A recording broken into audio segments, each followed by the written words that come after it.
So you take the pant, the back of the pant, and stick the pad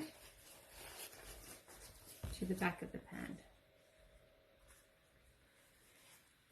like so, onto the Velcro diamonds now. Then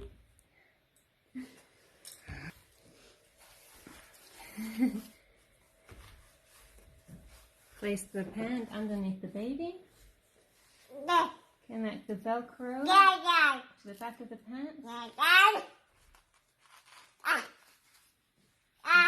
Connect the Velcro to the back of the pants.